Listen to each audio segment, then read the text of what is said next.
People are worried that the Chancellor's attitude threatens Brexit, and the behaviour of Philip Hammond this week has been extraordinary, and not just extraordinary but also deeply, appallingly damaging.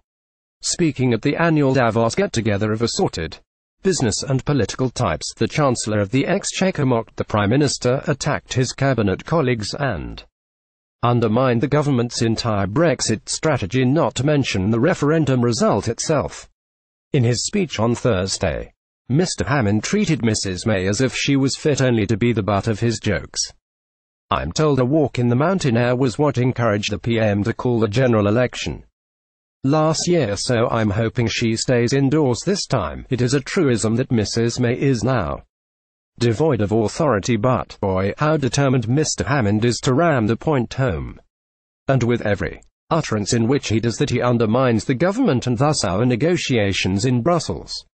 Mr. Hammond also treated the Foreign Secretary with barely concealed contempt. "As we came into Davos, there was an avalanche warning, yet the Foreign Secretary isn't even here." Philip Hammond was eager to hammer home his intentions with the EU. Given half a chance, he would bar them from having the Brexit they voted for. So much for the collegiality of cabinet. But important as it is to note Mr. Hammond's behaviour towards Mrs. May and Boris, it is inconsequential in comparison with the meat of his speech on Thursday. The Chancellor effectively stuck two fingers up to the rest of the government and, more importantly, to the British people. In his speech, Mr. Hammond demanded that Brexit should bring only very modest changes to our relationship with the other 27 EU members. There should, he said, be continued close alignment with the EU's rules and regulations. We're taking two completely interconnected and aligned economies with high levels of trade and selectively moving them, hopefully very modestly apart, and, he went on, there should continue to be free movement. As he put it, we want to maintain the closest possible relationship in people-to-people exchanges, in case anyone was still in any doubt where he stood. He also went out of his way to praise the CBI, whose Eurofanatic leader has been remoaning her way around Europe since the referendum, and who earlier this week said that the UK should stay in a customs union with the EU, which would remove one of the key purposes of Brexit. Be in no doubt what this all means. The Chancellor was telling the British people that, given half a chance, he would bar them from having the Brexit they voted for in 2016 because he does not agree with it. Instead, he will graciously grant them a very modest series of changes. Pardon my language, but who the hell does he think he is? Brexit was voted for by more people than have ever voted for anything in British history.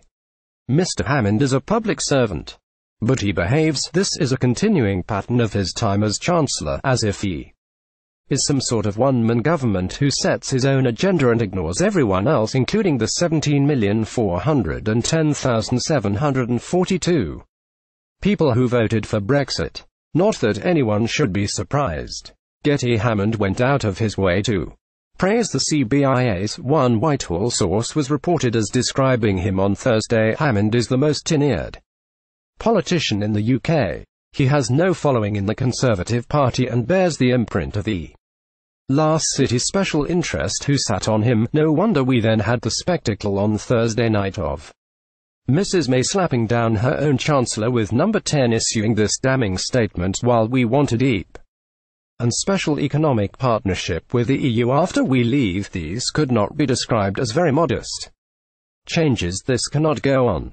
We cannot continue to have a Chancellor who is going out of his way to undermine his own government's policy and who is determined to do all he can to overrule the Brexit vote." The Brexit result was clear. The vote was to take back control from Brussels, not to create a fudge that allows the likes of Philip Hammond to smile contentedly that they have stitched up a deal that changes almost nothing. It is little wonder that Labour under Jeremy Corbyn continues to pose a genuine threat. If this is how mainstream politicians treat voters, one can understand why so many are toying with the idea of turning to politicians from outside the mainstream. The small saving grace is that the Chancellor will not get away with it. Mrs. May has made clear that we are leaving the customs union and leaving the single market. Mr. Hammond is fighting a losing battle, but in fighting it, He is doing much damage. Theresa May has already confirmed exit from the customs union and single marketer. Chancellor's arrogance is not only threatening our Brexit deal by undermining our negotiations, it is also making a Corbyn government more likely. As Tory MP Andrew Percy put it on Thursday night, Mr. Hammond should put a sock in it and stop mocking other cabinet ministers by writing his own Brexit policy. His behaviour is unforgivable, but the likelihood is that he will do the same again because Mr. Hammond is consumed with self-regard. Weak as Mrs. May be, should the Chancellor repeat his behaviour, she should make sure it is his last act in government.